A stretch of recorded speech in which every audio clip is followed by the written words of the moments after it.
ناظرین کی خدمت میں سلام و آداب. آپ دیکھ رہے ہیں وائس آف لداخ. آج جمعرات ہے اگست کی 14 اور صفر کے 19 تاریخ. آج کی تازہ ترین خبروں کو لے کر میں سعید ہاشم رضوی حاضر. ناظرین سے گزارش ہے کہ تازہ ترین خبروں اور حالات و واقعات سے باخبر رہنے کے لیے ہمارے چینل کو سبسکرائب کریں اور خبریں آخر تک ضرور دیکھیں.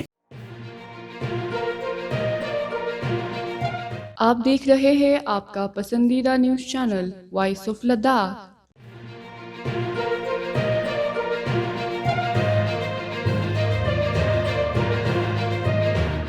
79ویں یوم آزادی کے موقع پر قومی یکجہتی اور حب الوطنی کے جذبے کو فروغ دینے کے لیے لداخ کے لیفٹیننٹ گورنر کویندر گپتا نے بدھ کو لیہ کے مرکزی بازار میں شاندار ہر گھر ترنگا ریلی کی قیادت کی. اس موقع پر شہریوں، مقامی رہنماؤں، نوجوانوں اور ثقافتی دستوں کی بڑی تعداد نے جوش و خروش سے شرکت کی. ریلی سے خطاب کرتے ہوئے لیفٹیننٹ گورنر نے کہا کہ یہ محض ایک جشن نہیں بلکہ ایک قومی تحریک ہے جو اتحاد اور حب الوطنی کے جذبے کو مضبوط بنانے کا عزم رکھتی ہے. انہوں نے ہر گھر ترنگا لہرانے کی اپیل کرتے ہوئے کہا کہ یہ مہم پہاڑوں سے ساحل تک کامیابی کے ساتھ گونجنی چاہیے. انہوں نے عظیم مجاہد آزادی چندر شیکھر آزاد اور مقامی ہیرو عبدالستار کو زبردست خراج عقیدت پیش کرتے ہوئے کہا کہ ان کی قربانی اور بہادری آزاد اور خود مختار بھارت کی بنیاد ہیں. CC لیٹ ٹاشی گیلسن اور چیف سیکرٹری پون کوتوال نے بھی شہریوں پر زور دیا کہ وہ قومی پرچم کو اتحاد کی علامت کے طور پر اپنائیں اور ہر گھر ترنگا مہم کو کامیاب بنانے میں بھرپور کردار ادا کریں. ریلی کا اختتام ملک کی سلامت کے تحفظ اور جمہوری اقدار کی پاسداری کے عہد کے ساتھ ہوا، جبکہ لیہ کی گلیاں ترنگے کی بہار اور حب الوطنی کے نعروں سے گونج اٹھی.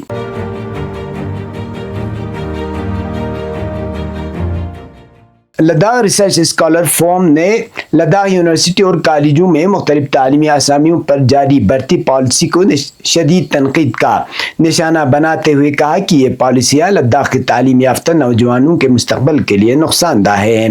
بدھ کی شام منعقدہ ایک پریس کانفرنس میں فورم کے عہدیداروں نے کہا کہ کنٹریکچول اسسٹنٹ پروفیسر اور لیکچررز کی بھرتی کے لیے BEd کی شرط عائد کرنا غیر ضروری اور غیر منصفانہ ہے کیونکہ ملک کے دیگر حصوں میں یہ شرط موجود نہیں ہے.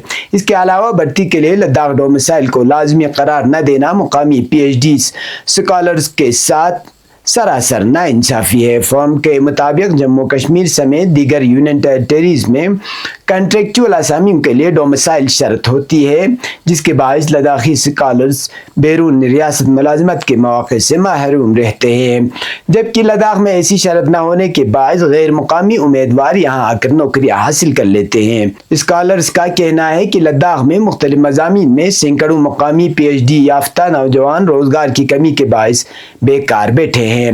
ایسے میں غیر مقامی امیدواروں کو ترجیح دینا ناقابل قبول ہے.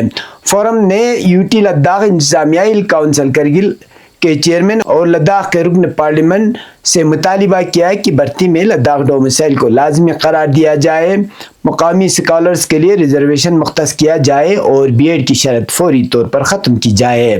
ریسرچ اسکالرز نے خبردار کیا کہ اگر ان کے مطالبات پر فوری عمل نہ کیا گیا تو تعلیم یافتہ نوجوان ڈگریوں کے باوجود بے روزگاری کا شکار رہیں گے جس کے منفی اثرات لداخ کی سماجی اور معاشی ترقی پر پڑیں گے.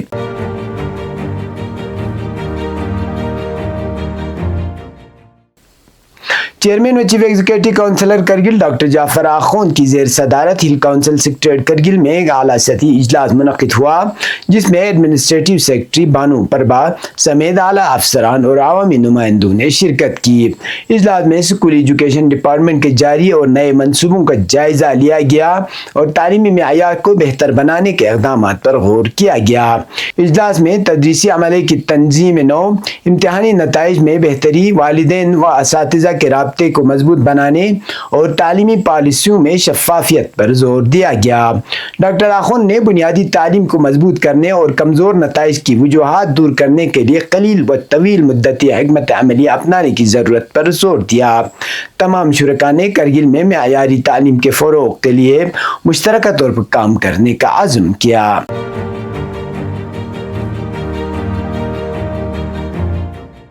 کل چہلم حسینی کے موقع پر ضلع ہیڈ کوارٹر کرگل میں امام خمینی میموریل ٹرسٹ کرگل اور جمعیت علماء اثنا عشریہ کرگل کی جانب سے تیاریاں مکمل کر لی گئی ہیں۔ امام خمینی میموریل ٹرسٹ کی طرف سے حسینی پارک کو جلوس اعضاء کے لیے تیار کیا گیا ہے، جبکہ جمعیت علماء اثنا عشریہ کے احاطے اور انقلاب منزل کو بھی خصوصی طور پر چہلم کے پروگراموں کے لیے آراستہ کیا گیا ہے۔ شہر کے مختلف مقامات پر میڈیکل کیمپس قائم کر دیے گئے ہیں۔ کرگل بازار کو سیاہ بینروں اور پرچموں سے سجایا گیا ہے اور فضا مکمل طور پر سوگوار ہے۔ چہلم کے جلوس اور مجالس میں شرکت کے لیے کشمیر سمیت مختلف علاقوں سے بڑی تعداد میں مومنین کرگل پہنچ چکے ہیں۔ ادھر سب ڈویژن سانکو میں انجمن صاحب زمان کے زیر اہتمام آشتے سرو آستانہ سے جلوس برآمد ہوا، جس میں مرد خواتین کی کثیر تعداد نے شرکت کی۔ یہ اربعین واک آج شام کرپوکھر سانکو میں آستانہ سید میر ہاشم پر اختتام پذیر ہوگا۔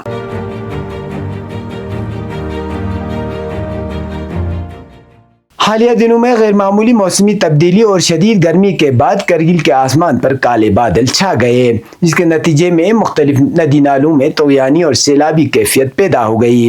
ذرائع کے مطابق موسمیاتی تغیرات کے باعث کھیت کھلیان، باغات، درخت اور عوامی املاک کو شدید نقصان پہنچا ہے۔ بدھ کی شام کرگل لیہ قومی شاہراہ پر لمایوری کے مقام پر بادل پھٹنے کے بعد نالے میں شدید پانی آیا، جس سے شاہراہ مٹی اور کیچڑ سے بھر گئی اور آمد رفت مکمل طور پر معطل ہو گئی۔ اسی طرح کرگل دراز شاہراہ پر کاکسر پل کے قریب بھی بادل پھٹنے سے شدید سیلاب آیا، جس کی وجہ سے کئی گھنٹوں تک ٹریفک بند رہا اور درجنوں مسافر گاڑیاں درماندہ ہو گئی۔ مسافروں کو شدید مشکلات کا سامنا کرنا پڑا۔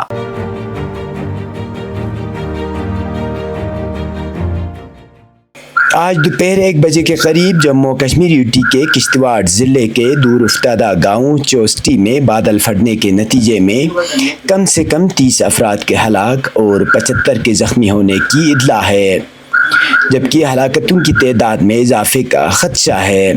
یہ گاؤں ماچیل ماتا مندر کے یاترا کے آخری موٹریبل پوائنٹ پر واقع ہے۔ افسران کے مطابق جائے وقوع پر بڑے پیمانے پر ریسکیو آپریشن جاری ہے۔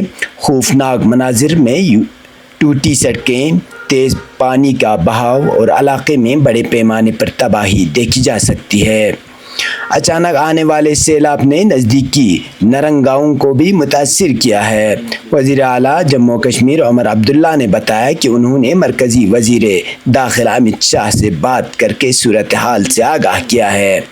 انہوں نے اسے انتہائی تشویشناک قرار دیتے ہوئے کہا کہ ریاست کے اندر اور باہر سے تمام ممکنہ وسائل کو ریسکیو آپریشن کے لیے متحرک کیا جا رہا ہے۔ لیفٹیننٹ گورنر منوج سنہا نے بادل پھٹنے کے واقعے پر گہرے دکھ کا اظہار کرتے ہوئے لواحقین سے تعزیت کی اور سول انتظامیہ، پولیس، فوج اور SDRF کو ریسکیو و ریلیف کارروائیاں مزید تیز کرنے کی ہدایت دی تاکہ متاثرین کو ہر ممکن مدد فراہم کی جا سکے۔ اب پیش قومی اور بین الاقوامی خبریں۔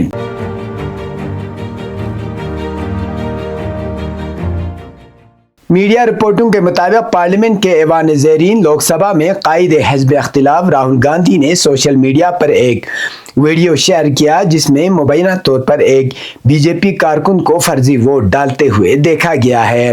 راہل گاندھی نے ہندوستان کی حکومت اور الیکشن کمیشن پر مبینہ ملی بھگت سے ووٹ چوری کے الزام کا اعادہ کرتے ہوئے کہا کہ یہ صرف ووٹ کی ہی نہیں بلکہ شہریوں کے حقوق اور ان کی شناخت کی بھی چوری ہے۔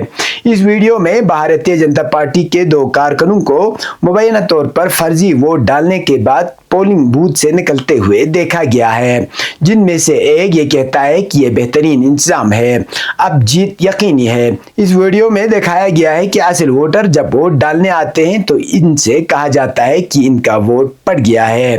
یاد رہے کہ راہل گاندھی کی قیادت میں حزب اختلاف کے انڈیا اتحاد نے مبینہ ووٹ چوری کے خلاف ملک گیر مہم چلا رکھی ہے۔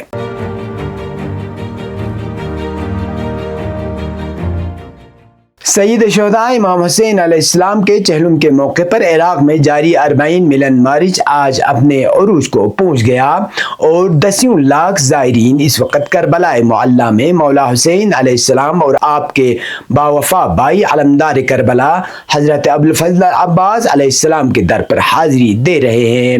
اطلاعات ہیں کہ کربلا شہر ملکی و غیر ملکی زائرین کی غیر معمولی اور ہوشربا تعداد سے چھلک اٹھا ہے۔ ایک طرف جہاں نجف سے لے کر کربلا تک عزاداری سوگواری کا سما ہے اور 10 لاکھ سیاہ پوش زائرین امام علیہ السلام کی بارگاہ میں نذرانہ عقیدت پیش کر رہے ہیں، وہیں دوسری جانب لاکھوں عراقی و غیر عراقی خادمین زائرین کی خدمت میں مصروف ہیں۔ ادھر اسلامی جمہوریہ ایران میں بھی آج 40 ہے اور اس موقع پر پورے ملک میں عزاداری اور سوگواری کا ماحول ہے۔ سبھی مقدس مقامات بالخصوص مشہد میں روضہ امام رضا علیہ السلام، قم میں روضہ حضرت معصومہ علیہ السلام، شیراز میں روضہ حضرت شاہ چراغ علیہ السلام اور تہران میں روضہ حضرت عبدالعظیم حسنی زوار اور سوگواروں سے لبریز ہیں۔ آج 40 کا سورج نمودار ہوتے ہی ماتمی دستوں نے مقامات مقدسہ کا رخ کیا۔ دارالحکومت تہران سمیت ملک کے مختلف شہروں میں 40 مارچ کا بھی اہتمام کیا گیا، جس میں چہلم کے موقع پر کربلا نہ پہنچ پانے والے شمع حسینی کے پروانے شریک ہو کر اپنے دلوں کو تسکین کا سامان فراہم کر رہے ہیں۔ یہ تب تک کی خبریں، اسی کے ساتھ مجھے اور میرے ساتھیوں کو دیجیے اجازت۔ اللہ حافظ۔